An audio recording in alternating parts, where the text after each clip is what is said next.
Aki Tomoya was cycling to deliver his last newspaper of the day when suddenly he saw a white beret flying in the wind. He quickly pedaled to chase after it, and when he finally caught it, he looked back to see who owned it. There stood a beautiful young woman gazing at him. And with that, his fate in this spring season began. The alarm in Tomoya's room rang, prompting him to get up and prepare to head out, but not before he greeted the anime poster on his wall. He set off to deliver newspapers early in the morning, greeting his neighbor who subscribed to the paper. His neighbor asked if Tomoya was now a paperboy and what had happened to his previous job. Tomoya replied that he was still working at the rental store and the restaurant, he just wanted to add a morning job as well.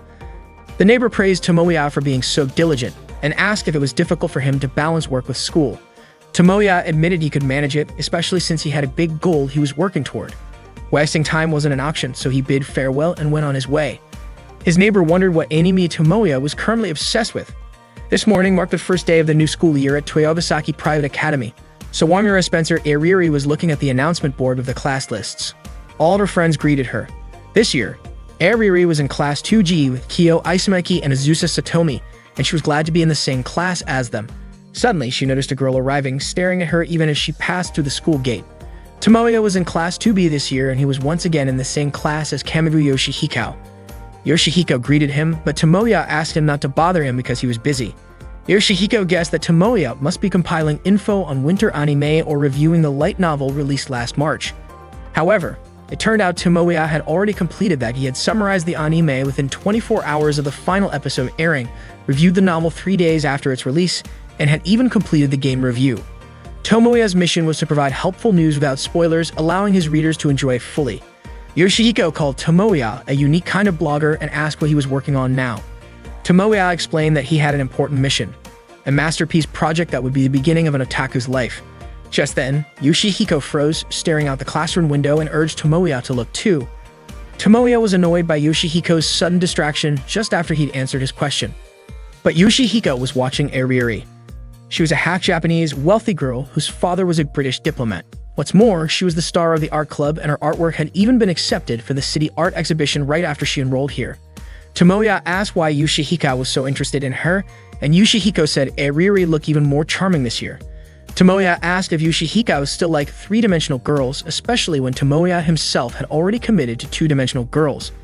But Yoshihiko pointed out that Ariri was every bit a moe heroine with her pale skin, blonde twin tails, and knee socks, the ideal dream girl from any two-dimensional game. Tomoya replied that three-dimensional girls were just too much trouble. Yoshihiko suggested they go to the opening ceremony together, but Tomoya told him to go ahead. He'd catch up later. Ariri went to her locker and opened it to get her comic, only to hear Tomoya call her careless, saying she usually did miss limited editions. Tomoya informed her that online stores had long since stopped taking orders and that he had pre-ordered from every store that offered exclusive products. Ariri reminded Tomoya not to talk to her at school. Tomoya responded by asking if that was any way to treat the guy who had carried 5 boxes, each weighing 1.8 kilograms, around Akihabara on release day for her. Ariri replied that she'd already given him a bonus poster and said it should be Tomoya thanking her. Then she asked why he was in Class G when he was actually a Class B student. Tomoya was surprised she knew his class placement, considering it had just been announced today. Embarrassed, Ariri said she'd leave if Tomoya didn't have any other business with her. Tomoya called out to her, saying he wanted to talk about something important. However, the opening ceremony was about to start, so Ariri reminded him of that. Tomoya insisted it would be better to say it now, practically begging her to listen. He started telling her about his project plan. Curious, Ariri asked why someone like Tomoya would have such a ridiculous and painful idea. Tomoya was thrilled. She asked and explained that a week ago, he'd experienced a life-changing moment. He described feeling something in his hands that he could only call destiny or maybe even a miracle. He said it felt like a scene from a shoujo manga, a romantic anime, a moe light novel, or the prologue of a dating sim. However, Ariri replied that she had seen that kind of thing a million times and was already tired of it. Tomoya explained that this formula for success worked well and was popular, so he wanted to pour his feelings into it. Ariri asked if Tomoya wanted to make a game that told the story of his encounter with this girl. Tomoya said that when he saw the girl, he could already envision the text and music, almost like it was playing in his head. That was when he realized the only way to tell the story was through a game. Ariri questioned why Tomoya hadn't just chased after the girl and confessed his love. Tomoya countered by asking why he bothered confessing to a three-dimensional girl. Frustrated, Ariri asked if he really wanted to drag her into his little fantasy world. Tomoya pointed out that Ariri was the best illustrator he knew. By day, she was the pride of Toyogasaki Academy's art club, but by night, her secret otaku identity was as the popular 18-plus doujinshi artist known as Egoistic Lily or Kashiwaji Eri. Annoyed, Ariri reminded Tomoya not to use that name at school. Tomoya asked if she considered working on the project, but Ariri declined. Then Tomoya reminded her of the promise they made in grade school. Back then, Tomoya had told her that one day he would be the director of a game company, and when that day came, he would hire her. Ariri had said she would wait for him no matter how long it took and become an artist for his game company. With a toss of her hair, Ariri brushed it off, saying no grade school kid makes a future promise with that much detail. Ariri told Tomoya that if he was really serious about his project, he should be creating the illustrations and script himself, since that's what true doujin artists do. Tomoya said there's no way he could do that, as he'd never be able to capture the girl's beauty, not in a million years. Intrigued, Ariri asked just how beautiful this girl really was, but Tomoya replied that the scene was still etched into his memory. He described her in a white dress and beret, standing on a hill, surrounded by cherry blossom petals blowing in the wind. Ariri pointed out that Tomoya's words didn't give any details about her face. She was sure he couldn't even remember what the girl looked like. Tomoya replied that his feelings weren't about capturing some perfect image. He said he didn't want to lessen her beauty with his attempts. He needed Ariri's illustration skills for that. Frustrated, Ariri tore up Tomoya's project proposal, saying that his thinking was shallow. Tomoya was stunned that a doujinshi artist would say something like that. Ariri argued that if this was supposed to be his grand project and he'd forgotten such a key element, then it was obvious he wasn't serious about it. She called him a fake producer, just looking to take advantage and enjoy the results without real dedication. Tomoya insisted he wasn't half-hearted, he was passionate, filled with ideas, and driven to bring this project to life. Ariri, unimpressed, questioned whether all his ideas fit on a single piece of paper. She suggested it was probably just a simple plot about a boy meeting a mysterious girl, getting close to her, kissing, and then ending it. She scoffed that his so-called unique vision could be summed up in a single sentence. Ariri walked away, ignoring Tomoya's pleas to hear him out. He told her he'd be waiting in the AV lab after school, but Ariri replied it was far too late for him to convince her now. During the opening ceremony, Yoshihiko noticed how dejected Tomoya looked and asked if he'd been rejected by a girl on the first day of school. Tomoya denied it, saying he was just dealing with a major crisis between him and his fresh start as an otaku. But, as usual, Yoshihiko wasn't really listening. Instead, he pointed out a girl named Kosumigoka Utaha. She was the smartest student in the school, ranking number 1 in her class for 2 years straight. Rumor had it that she lived in her own world, always slept in class, and never did her homework. Yet no teacher dared to scold her. Tomoya called Yoshihiko out for acting like he knew Utaha when he'd never actually met her. Utaha was indeed gorgeous and widely considered one of the 2 most beautiful girls at Toyogasaki Academy. Some people even said she was the dark side to Ariri's light side.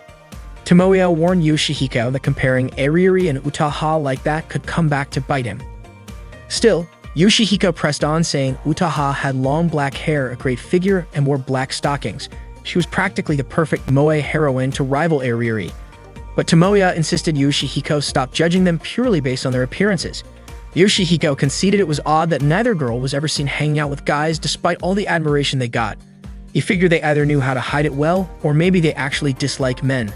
Tomoya told Yoshihiko not to ask him about it, but Yoshihiko laughed it off, saying he should have known better than to discuss it with Tomoya, the guy who only liked two-dimensional girls. After school, Tomoya met with Utaha, bringing her lunch since he knew she probably hadn't eaten yet. He asked if he could sit beside her, but Utaha just stayed silent and nudged him with her foot as a sign to open her lunchbox. She started eating with enthusiasm and then began asking questions, though her voice was barely audible. Tomoya handed her a drink. When she finished eating, Utaha said it must be because he wanted a favor that Tomoya was willing to show up in front of the woman he long discarded. Tomoya asked her not to say things that could give people the wrong idea and asked for her thoughts on his project plan. He admitted he'd never written a script before and would really appreciate her feedback. He then asked for an even bigger favor, saying he'd be thrilled if Utaha would join the whole project. Utaha's reaction, however, took him by surprise. She immediately crumpled the project proposal paper, saying, "Trash is trash, filth is filth, and ashes remain ashes." Tomoya was shocked, especially since he'd written the proposal with all his heart. Utaha told him that his misguided passion, his blatant naivety, and even his perseverance didn't match up to the appeal of his own name. She wasn't willing to give feedback on something she found unworthy. Tomoya asked if his project was really that terrible. Utaha gave a score of 0, saying parts of it were muddled, predictable from the story and source material alone. The worst part, she added, was that the content wasn't even on par with a pirated copy. She told him that what she'd read so far had left her completely disappointed. Tomoya couldn't believe Utaha thought so poorly of his project. She also said she was too busy to indulge in Tomoya's fleeting desire to start a game production studio. Tomoya insisted it wasn't just a whim. He'd always wanted to make games. He wanted to match, even in some small way, the game creators he admired. He reminded her that Utaha had once suggested that he might or might not have what it took to be a game creator. Utaha didn't remember ever saying that and accused him of trying to change the subject with some underhanded flattery. Tomoya was frustrated with her, especially knowing Utaha was the top student at Toyabasaki Academy and actually the famous high school novelist Kasumi Utako, the author of Koizuru Metronome, which had sold over 500,000 copies.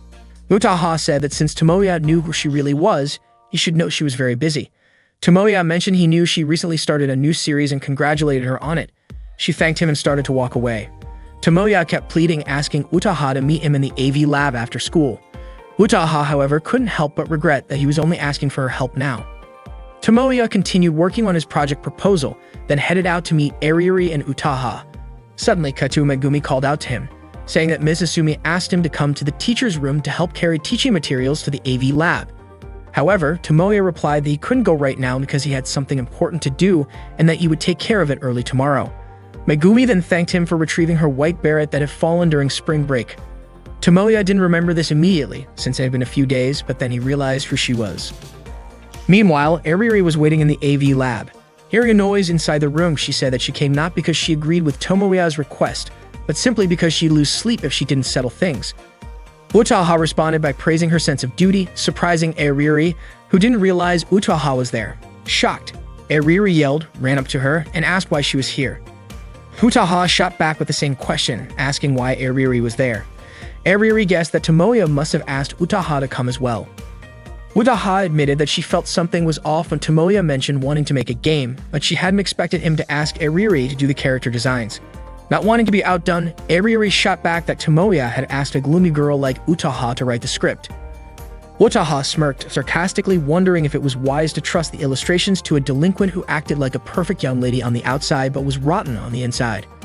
This infuriated Ariuri, who insisted she wasn't a delinquent, while Utaha admitted she might be gloomy, but at least she was more honest with herself than Ariuri.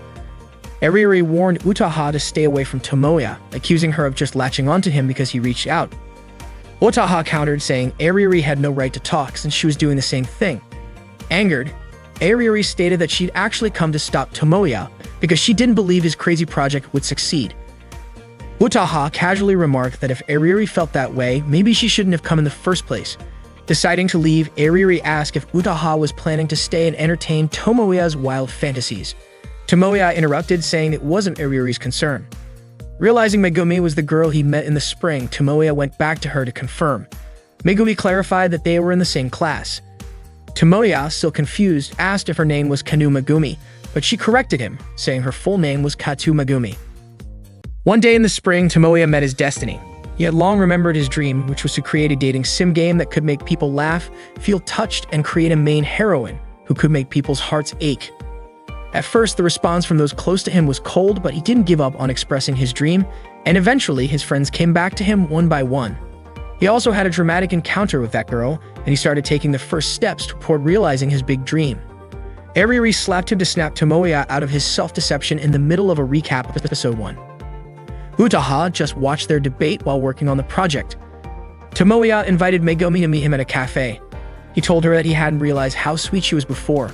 Megumi thanked him and said that what Tomoya hadn't realized wasn't her sweetness, but that he had actually never noticed her presence. It turned out that Megumi had been in the same class with him since the first year of high school. She had always been the girl who was close by. The waiter came over to their table and Megumi began to order food. Tomoya observed how sweet Megumi was with a classic charm. She wasn't too tall or too short, her skin was smooth, and her figure was slender with curves in all the right places.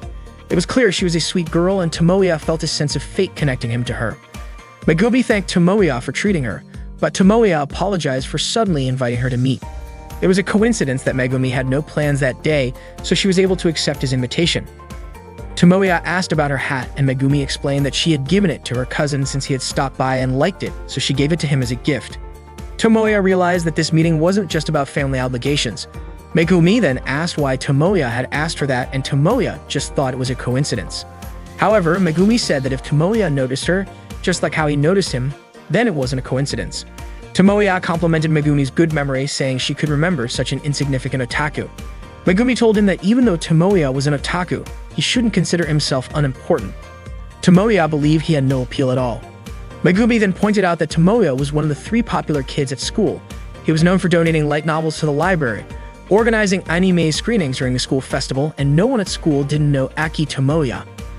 Tomoya still didn't believe it because the otaku population had sharply increased, and they were still looked down upon by society. Megumi then said she was the opposite of Tomoya, that she was truly boring. Her grades weren't that great, she wasn't in any clubs, and she had never served in any class leadership positions. Megumi also admitted that she didn't have many friends, but she wasn't interested in making new ones. That's why she wasn't surprised that Tomoya didn't remember her. Tomoya said that was wrong. Megumi wasn't boring, and he asked her not to think of herself that way. He also told her to stop feeling discouraged because of misunderstandings. Tomoya could guarantee that Megumi wasn't boring, it was just that her character was more neutral, not very flashy. In other words, Megumi wasn't perfect yet, which was why she didn't stand out. Tomoya said all of this loudly, drawing the attention of the other cafe patrons. Megumi asked to interrupt his words, asking if that wasn't worse than boring. Tomoya asked her not to underestimate the boring character type because not many characters develop in a way that stays true to themselves. For example, a character with twin braids, glasses, and freckles. If Megumi combined those boring traits, she would become more charming and grab people's attention because that character would be very clear. Tomoya then asked if Megumi had any unique traits that would make her unforgettable when someone looked at her, and the answer was obviously no. Tomoya emphasized once again that Megumi was sweet from the beginning and her character didn't match up at all, and there was something that needed to be done about her personality flaws. Megumi interrupted again, asking if her personality flaws were a problem for Tomoya. Tomoya replied that it was clearly his concern because Megumi needed to be someone special and her personality needed to be clear. Megumi asked what all of that was for, and Tomoya finally said that Megumi was the girl who should be the heroine of his game. Megumi asked again if that was Tomoya's way of confessing his love to her. Tomoya was confused. Megumi did know that Tomoya was talking to her, but it felt like his gaze was looking at something far away. Tomoya thought it wasn't that he was looking far, but more like from a different dimension. He begged Megumi to help him regain his passion for creating again. Megumi was still confused by what Tomoya was talking about, and he pleaded with her to help him bring back his dream. Megumi then asked if Tomoya was dating the 2 most beautiful girls in school. Tomoya responded that there were 3 mistakes in what she just said. First, the most beautiful girls in school only existed in dating sim game and didn't exist in real life. Second, dating 2 beautiful girls at school was not true. And third, the biggest mistake was that a 2D otaku like him could have a 3D girlfriend. Megumi asked then who the girl outside the window was to Tomoya. It turned out that Eriri and Utaha were watching him from outside the cafe window. They then joined Tomoya and Megumi at their table. Megumi asked why Eriri and Utaha were here. Tomoya said that if Megumi recognized them, things wouldn't be so complicated. Megumi recognized both of them as the 2 most beautiful girls at Toyogasaki Academy. Tomoya asked Megumi to stop mixing up dating sim game with reality. But Megumi said that now she was with 3 famous people from Toyogasaki Academy. She felt like just a speck of dust among them. Tomoya told her that although Eriri and Utaha might seem intimidating, they weren't that bad. Even though they had foul mouths and bad personalities, they were otaku on a much higher level than him. Tomoya introduced Eriri and Utaha as members of his game circle. Eriri was the illustrator and Utaha was the scriptwriter. Megumi still didn't understand any of this. Utaha then said that she didn't understand it either and immediately stepped on Tomoya's foot, saying that this was how a guy who had made plans with a girl ended up hanging out with another girl instead. Tomoya introduced Megumi as the newest member of the circle and the main heroine of the game they were going to create. Megumi said that she had just learned about all of this and Tomoya assigned her a role in the project. Eriri stared at Megumi, making Megumi ask Tomoya why Eriri was staring at her. Tomoya told her not to worry about it because that's just how Eriri looked at people. Eriri then realized that the girl Tomoya had been talking about all this time was Megumi. She didn't even care if Megumi was his girlfriend, a fellow otaku, or just a friend looking for some benefits. Megumi was shocked by Eriri's sharp attitude. Tomoya explained that this was Eriri's true nature, and she was just pretending to be innocent at school. Eriri kicked Tomoya and told him not to talk like he knew her so well. Tomoya asked her not to start a fight with someone she had known for years. They continued arguing, which made Utaha tell Eriri to stop embarrassing herself, but Eriri ignored her. Utaha reminded them that it could become a problem if a Toyogasaki student was seen here and referred to Eriri as mispretending to be innocent. Eriri, annoyed, turned and kicked Utaha's leg, causing their fight to attract the attention of the cafe's other customers. Tomoya tried to calm them down, but once again, Airi and Utaha criticized the project. Airi said the project didn't yet convey what feelings the players were supposed to express. Utaha even suspected that Tomoya still couldn't picture what he actually wanted to create. Tomoya responded saying that Airi and Utaha were speaking as though they were the creators. They both simultaneously declared that they were creators. Tomoya was sure they both actually got along well. Airi said that if things kept going like this, Tomoya's dream of making the game would just stay a dream. Utaha then gave Tomoya an ultimatum. He could either start writing again or give up. Airi suggested that Tomoya should just give up, and Utaha saw that Tomoya was almost heartbroken over the gap between his dreams and reality. According to Airi, the concept of a fated meeting wasn't as sweet as a light novel. Utaha didn't argue with her. She said if meetings were based on fate or coincidence, the world would just be full of childhood friends ending up together. Airi asked if there was something wrong with that, saying she didn't mean it that way. Tomoya said he had already made his decision. Airi and Utaha asked together who Tomoya had chosen. Tomoya replied that he chose not to give up. He would rewrite as many times as needed until Airi and Utaha approved. They thought Tomoya was going to choose one of them, but it turned out he was talking about the project. Tomoya was confident he would create the greatest dating sim game that would touch everyone's hearts. He would also turn Megumi into the main heroine who would make everyone's heart flutter. But when they looked around, Megumi was no longer sitting in her seat. They started searching for her and found out that Megumi had stood up to get a drink. None of them had noticed that she had left. The next day, Tomoya invited Megumi to meet up. Megumi came to Tomoya. Thankfully, the weather was nice today. She mentioned that the weather forecast had been doubtful, so she'd been worried earlier. She asked if Tomoya's house was nearby, saying that she occasionally passed by this street. Tomoya asked if Megumi remembered this place. Megumi said the locals called it Detective Hill because there was a detective agency nearby. However, that wasn't what Tomoya meant, so he asked why she thought he chose this place to meet. Megumi assumed it was because the place was close to his house, but Tomoya said that wasn't the reason. Megumi asked if it was because it was far away, which made Tomoya annoyed, and he explained that this was the first place they met. Megumi then said the place they met was during the entrance ceremony a year ago. Tomoya asked if she understood the purpose of today, and Megumi said that Tomoya probably wanted to talk about something, which is why he invited her to his house. Tomoya explained that this was the problem. What kind of girl would go to the house of a guy she just met? He also told Megumi not to dress like a normal person because no one had ever come to his house looking that normal. Megumi also sensed something was off. She suddenly realized that Tomoya would never invite a real-world girl to his house. Tomoya then asked why she still came if she knew he was strange and why she came so easily if he was an otaku. Megumi didn't expect to be lectured like this by the guy who had invited her. Tomoya said that up until now, Megumi had been living an aimless life, and today he was going to teach her how to live in the real world. Megumi started to suspect that maybe Tomoya's room had been designed so no one could hear her screams for help. Tomoya told Megumi to prepare herself because he was going to fill her head with moe content. They entered Tomoya's house and Megumi was amazed by the sight of his room, which truly reflected the life of an otaku. Tomoya blamed Megumi for acting so casually and said that she should have immediately commented on how hot it was and opened the window or pretended to sit on the bed and act awkwardly. She should have acted like that. Megumi asked why Tomoya expected her to ruin the mood by being tense like that. Tomoya was confident he could get the right reaction from Megumi soon. Today was a training session to enhance Megumi's 2D heroine sensitivity. Tomoya then offered Megumi all the dating sim game visual novels he had, telling her they were all famous ones that could make her laugh, cry, or even faint. Megumi chose the shortest one. Tomoya selected a dating sim game titled Dear Memories, a legendary game that had sold over 300,000 copies and was adapted into an anime. The game began, and Megumi chose the option to give the character a gift instead of inviting them home or suggesting a night view. Tomoya said that her choice was wrong, but Megumi argued that giving a gift was a natural choice to make their date memorable. Tomoya considered Megumi to be insensitive. He told her that the point of the game wasn't about giving a keepsake, but about creating memories together.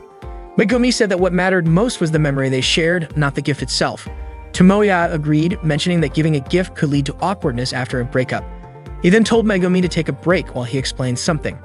He began teaching her about the heroine of a dating sim game, something Megumi didn't know much about.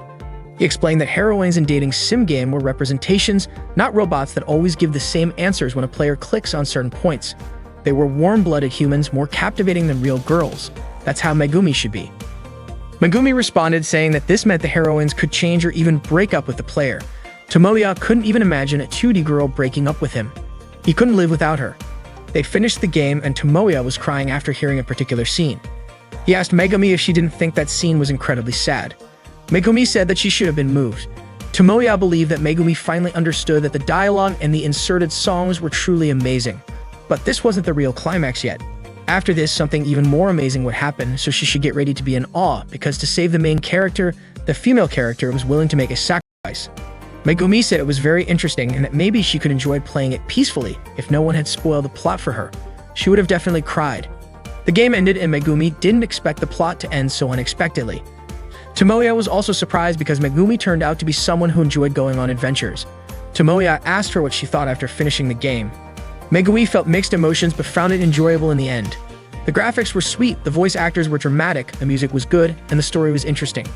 She also learned about dating sim game and anime like this, but that didn't mean she didn't know anything. Tomoya was happy. There was no doubt that Megumi was the right girl for him. Tomoya said that this was the kind of heroine he wanted to instill in Megumi. Megumi responded, asking if that meant she was suddenly going to die like in the game. Tomoya asked her not to compare the game to the type of scumbags who kill off heroines just for an emotional response. But it seemed like Megumi didn't quite understand. Tomoya explained using a metaphor, no great weapon is made carelessly and critiques shouldn't make someone lose their way. Instead, it should look at the bigger picture with clear eyes. He also suggested considering the most captivating interpretation for the players. Suddenly, Tomoya remembered the criticisms from Eriri and Utaha. He realized that he himself was the one who didn't understand. Tomoya thanked Megumi because, thanks to her, he had learned the most important lesson of all. After that, Megumi said her goodbyes to head home. But Tomoya told her that there was a sequel to the game. And this was the beginning of the story, the birth and rise of it. He wouldn't spoil the plot and quickly set up the game again. However, Megumi said it was probably already midnight and the game wouldn't be finished by then. Tomoya replied that his parents were out of town for a picnic, and since it was Saturday and the next day was a school holiday, he insisted Megumi stay over. He begged her to stay and help him become a true man. Megumi was, of course, shocked. She said she called her parents to let them know she'd be home late. Tomoya asked if Megumi was sure because in this situation, he wouldn't dare take responsibility if anything happened. Megumi replied, asking if they were going to stay up all night playing the game. Tomoya called Megumi, telling her that Eriri and Utaha hadn't agreed to his project yet. He realized that becoming a creator was much harder than he thought. Megumi asked when the next deadline was, and Tomoya said it was the end of Golden Week. That would be his last chance. The long holiday started today, but even so, time was of the essence. Tomoya needed to focus on the game from this point onward. Megumi mentioned that there would be a proficiency test in the first week, but Tomoya asked her to forget about it for now. They needed to discuss the project. They had to get Eriri and Utaha involved and create the best dating sim game ever. Unfortunately, Megumi couldn't come because she was on vacation in Hokkaido with her family until the end of Golden Week. Tomoya motivated himself to start the project right away while he still had 4 days left before the deadline. He banned himself from watching anime, playing games, or reading light novels. He even put tape over his anime shelf to prevent himself from being tempted. However, he couldn't resist. He initially planned to read just one book to give himself a boost, but ended up reading several books and fell asleep.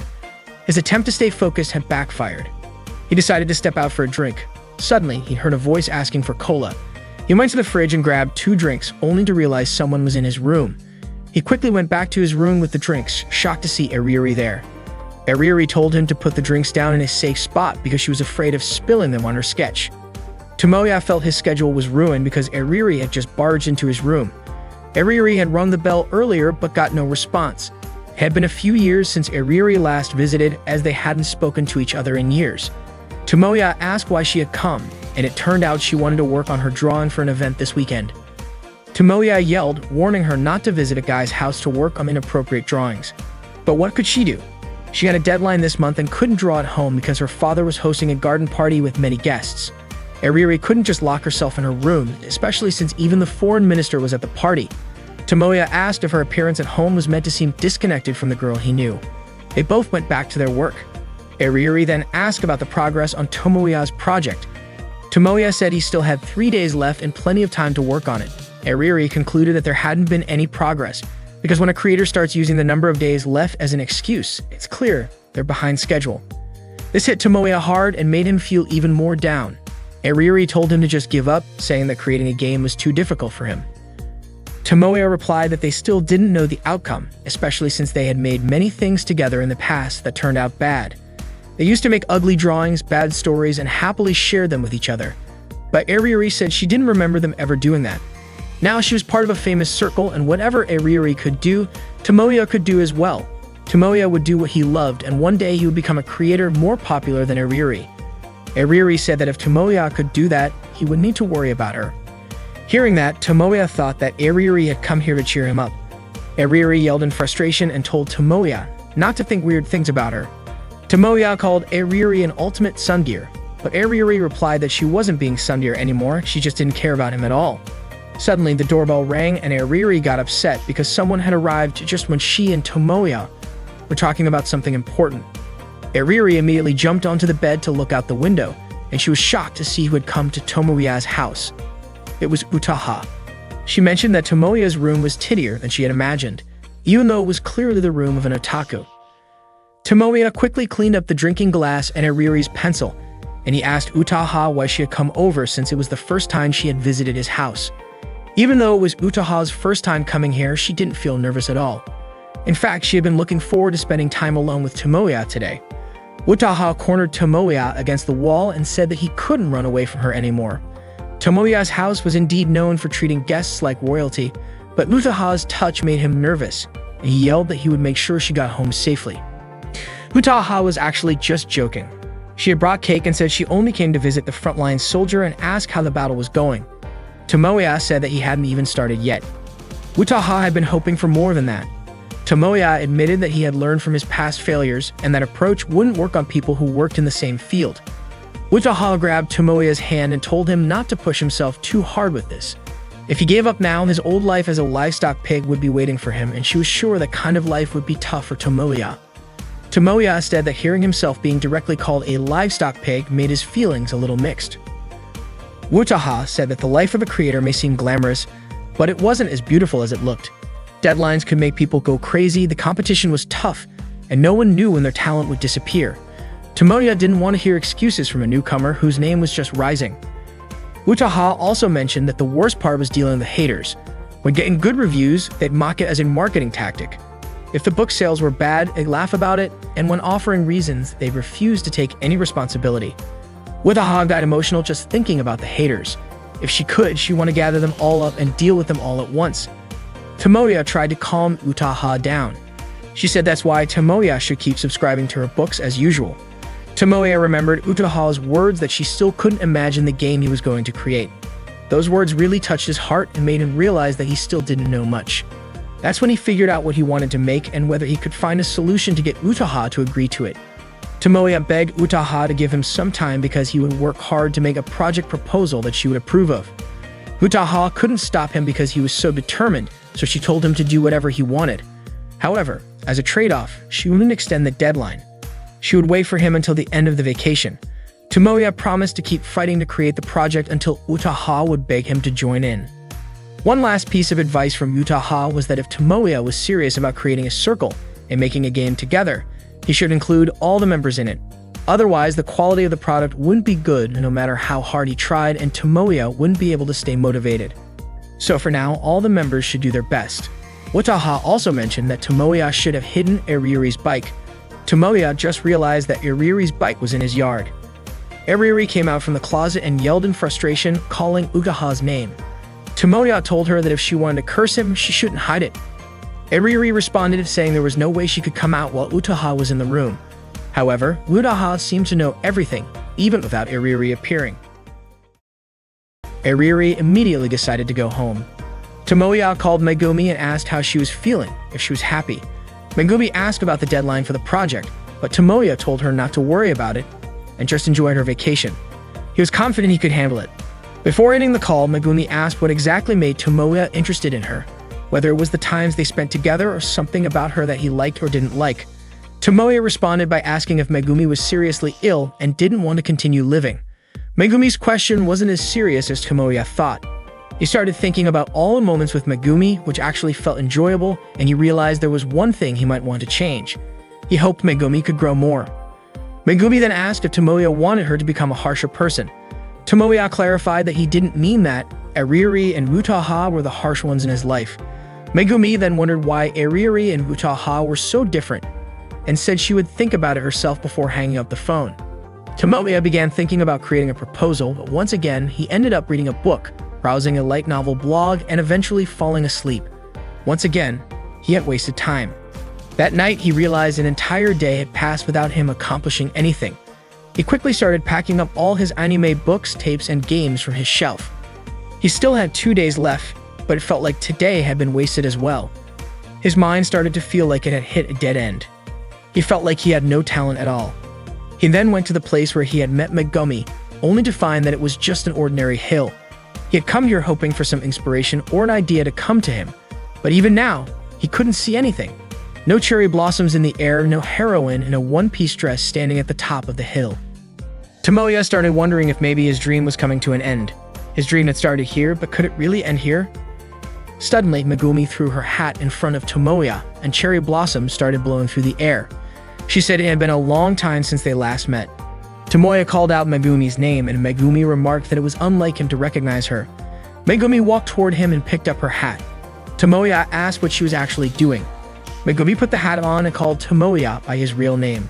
She then asked if the kind of meeting Tomoya was hoping for was something like this, whether in an anime, a game, or a light novel. She also asked if this was how the girl Tomoya's dreams would talk, behave, and fall in love. She questioned whether she passed the test, asking if she could be the heroine of the story Tomoya was trying to create and if she could help him. Tomoya felt nervous and asked if Megumi wasn't supposed to be in Hokkaido right now. She replied that she had come back early, actually 3 days ago. She didn't expect the deadline to fall on the last day of the long holiday, so she decided not to go. Tomoya was surprised that Megumi would miss her family vacation for something so trivial. Megumi explained that if she didn't help him, Tomoya would keep nagging her. Tomoya felt bad and suggested that Megumi could have stopped by after her trip. But Megumi thought she wouldn't be of much use at a meeting. She had returned because she wanted to join the circle's activities to stay motivated. It wasn't just her. Ariuri and Utaha had been a big help too. Ariuri had even redesigned a dress, making it as close to Tomoya's taste as possible, with a more mini, shy, and 2D concept. It turned out that it wasn't just Tomoya's taste, but the dream of every moe otaku. The way she spoke and acted was directly taken from Ugaha's script. Acting really needed to be precise. Tomoya praised Megumi for being able to withstand the training, even though Utaha had once written scripts for the drama club and had expelled 3 club members. But according to Megumi, she still found it fun to be trained by Utaha. Maybe she could even get along with Ariuri and Utaha, as well as the rest of the circle. Tomoya didn't expect Megumi to be willing to do this, and he also believed in her dream, which might not be real or might just be a coincidence. Honestly, Megumi didn't fully understand what Tomoya wanted to do, but she believed he was truly serious about pursuing his dream. Megumi encouraged Tomoya to make her the happy heroine who would make everyone envious. Tomoya promised to make Megumi a heroine who would make everyone's heart race. Megumi blushed when Tomoya said that. Tomoya then said they should also make sure to get Ariuri and Utaha involved to create the greatest dating sim game. Tomoya took Megumi's hand and led her with him. The meeting had to be held right away since the deadline was the next day. Megumi asked if the project hadn't made any progress yet, but Tomoya told her she was free to suggest ideas, like whispering them to him in moe style like before. Megumi mentioned that she had school tomorrow, but Tomoya reassured her, saying that he'd let her leave at 7 a.m. Megumi then bargained, saying she could leave at 6 a.m. and Tomoya agreed. It turned out that Ariuri and Utaha had been watching them the whole time. Utaha remarked that it seemed like she and Ariuri had gotten dragged into this issue. Ariuri said that her project proposal wasn't finished yet and she wasn't sure if it would be done by tomorrow. Utaha joked that it seemed like the sudden main heroine had appeared and the battle was over. Ariuri looked upset seeing Tomoya and Megumi walking together, which made Utaha ask if seeing that bothered Ariuri why she was helping Megumi at all. Ariuri said that she didn't care at all and could even say it had nothing to do with her. Utaha warned Ariuri that if she didn't handle her stubbornness soon, she might regret it one day. Ariuri stubbornly replied that she didn't believe she could ever work with someone like Utaha. Utaha responded that she was really looking forward to working with Ariuri. Ariuri remained stubborn, saying she didn't want to work with a writer like Utaha. Suddenly, Megumi turned around and waved at them. Today, Utaha's manager Machida Sonoko called her to let her know there was an interview scheduled for tomorrow. Utaha agreed to do the interview, saying she had made progress on the storyline for her new book. Sonoko, however, questioned whether Utaha's words could be trusted. Utaha then asked if she had ever lied to her. Sonoko admitted that while Utaha had never lied about her books, when it came to deadlines, Utaha lied nearly every time. Utaha used this as a reason to withdraw her earlier statement about being available for the interview tomorrow. She said she wouldn't be able to make it, Sonoko pleaded with Utaha, explaining that the exclusive interview about Kasumi Utaku's, Utaha's pen name, latest book would be featured in several pages of the upcoming issue of a magazine, and it had already been announced in the previous issue. However, Utaha remained firm, saying she worked on paper, not in front of others. Sonoko understood, even though she had already made arrangements and thought Utaha would be pleased. Then Sonoko said something that shocked Utaha so much that she accidentally bumped her foot into a chair. Meanwhile, Megumi was riding the train with Tomoya. She mentioned that she had finished reading a light novel called Koisaru Metronome. Tomoya was surprised and asked her what she thought about it. Megumi said that because of the novel, she had been sleeping less, she couldn't relax until she finished reading it. At first, Megumi thought light novels were only for guys, but this one made a woman cry. Tomoya felt proud of her, and Megumi asked if she could keep all the light novels. Tomoya said she could, since he had given them to her for free. He even still had 2 more sets, one for him to read and one for his collection. Megumi was really happy, and Tomoya promised to buy her more when she ran out of books. Although Megumi wasn't used to the life of an otaku, she couldn't believe that Utaha was the one who wrote this book. Tomoya confirmed that it was true. When people think of a high school girl being a light novel author, they usually picture something typical of the genre. But when they see Utaha at school, no one would guess she was a romance novel author. This meant Utaha really kept her character in check, and Tomoya told Megumi that she should learn a lot from Utaha. Megumi, however, said that it was impossible for an ordinary person to be the smartest student and a successful novel author at the same time. Tomoya was confident that it wasn't just God-given talent, but Utaha had also worked hard, sweating blood to get to where she was. He even considered Utaha to be his god. Megumi understood that Tomoya was a huge fan of Utaha.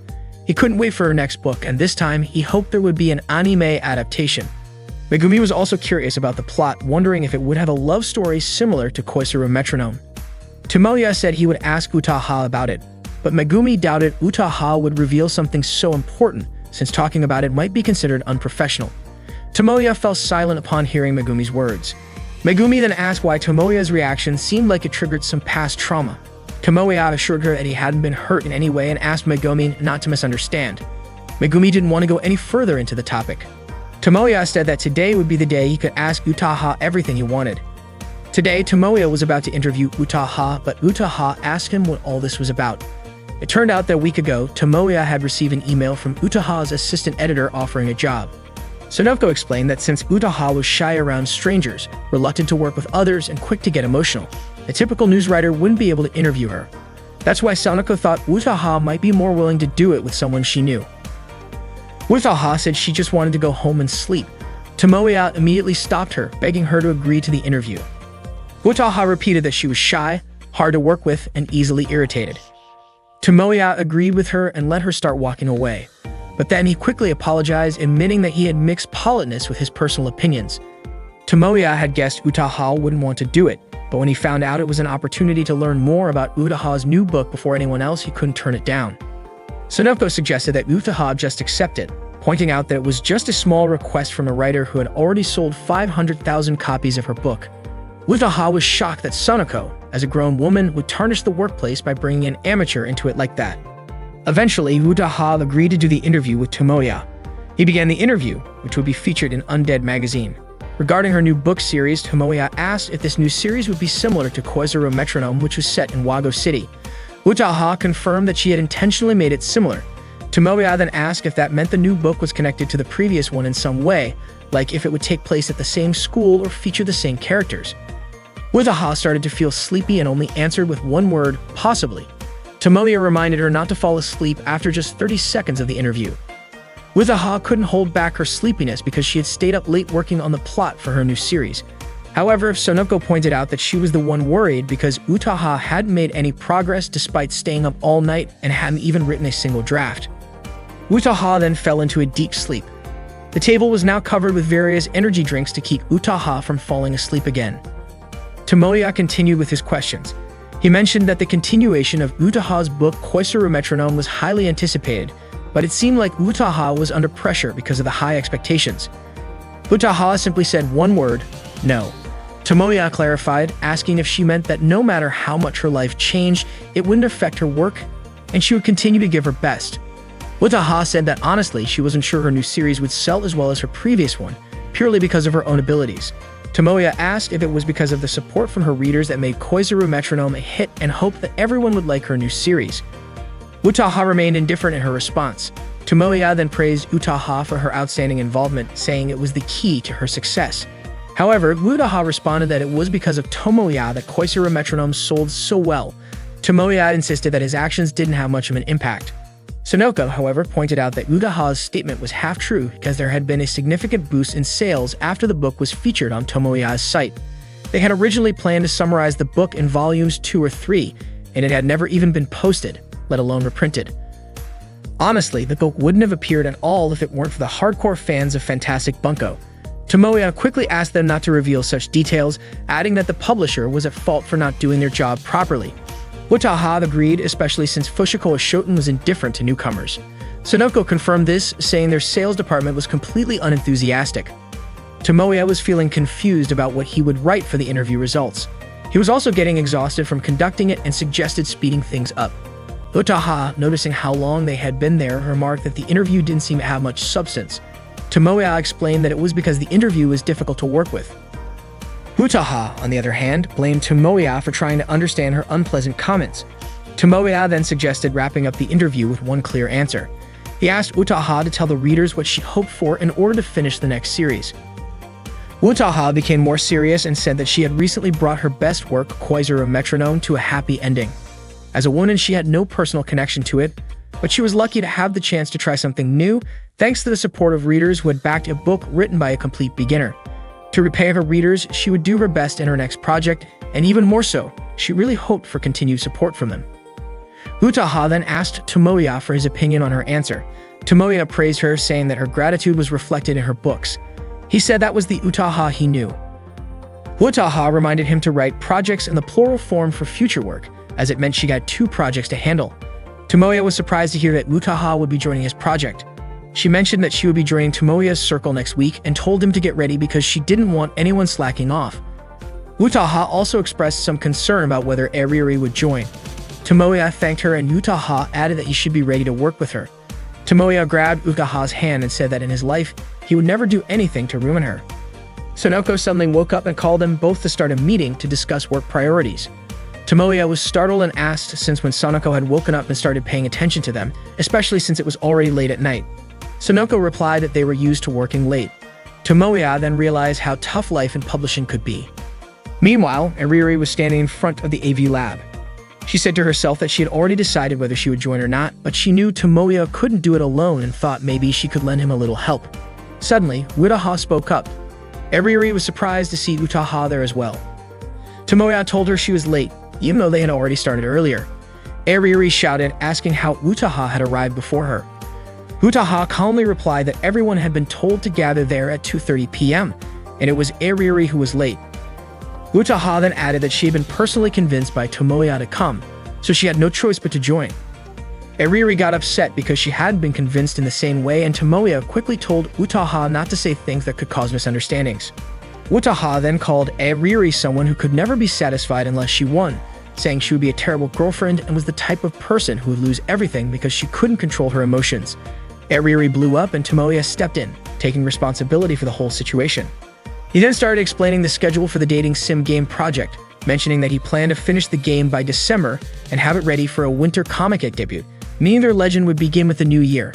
However, both Eriri and Utaha disagreed, saying it was impossible. Eriri objected because she was also involved in other clubs and had commitments with her circle. Utaha also had a problem with the timing as it clashed with her book writing schedule. Utaha stepped forward and began rescheduling, but Eriri didn't agree because she also didn't have enough time to finish her work. She changed it again, but Utaha disagreed with Eriri's suggestion, and the two of them kept arguing on the schedule. Tomoya asked them to stop fighting. He just wanted them to focus on the story and character design. After a bit of back and forth, they finally agreed on what they were working on and could proceed with the project. Tomoya then asked what he could do now. Eriri and Utaha both asked him to buy snacks.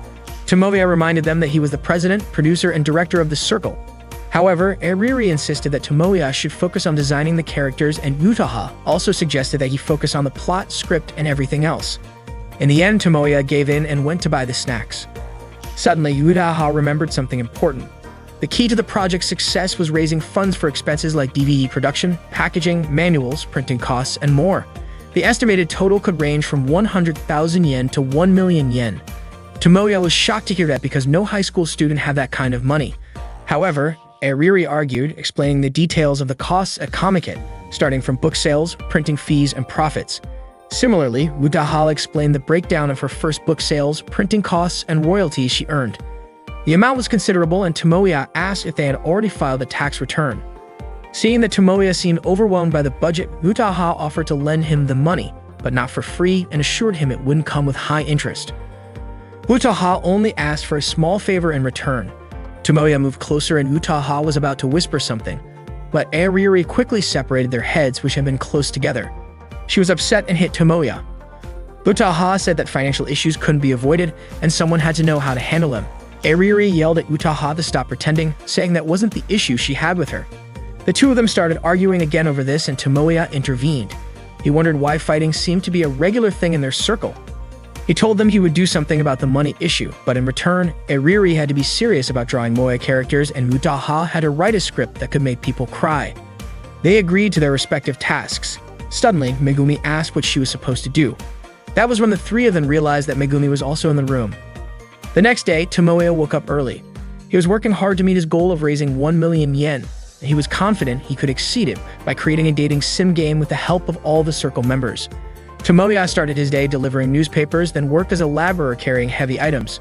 After school, he worked at a rental shop and a restaurant. He believed that he could make Megumi the best heroine ever and impress everyone.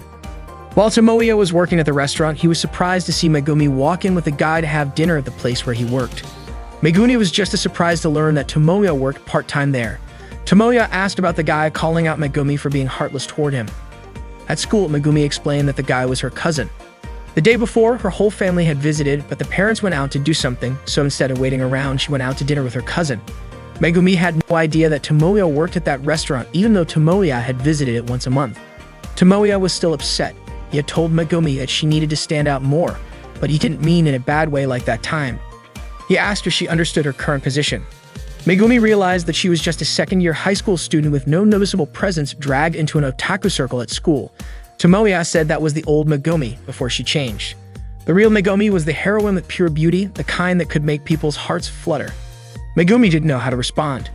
Tomoya continued, explaining that a heroine exists for the protagonist, someone who would never do anything bad. She would never leave him for another guy. Megumi was confused by Tomoya's words, especially since the guy from last night was just her cousin. Tomoya pointed out that it was exactly because he was her cousin that it was a problem. Tomoya then shared a story from a dating sim game he once watched. A long time ago, when the heroine visited her grandmother's house, she sprained her ankle. Her cousin carried her home, and the two of them ended up walking back late at night, crying and becoming a bittersweet love memory. Tomoya pleaded with Megumi, saying she might find it unreasonable, annoying, or downright stupid, but he didn't want to see her with her cousin again. At the very least, Megumi should be a heroine who was only there for the protagonist, until the game was finished. Megumi apologized and told him that she and her cousin were going on a trip this weekend.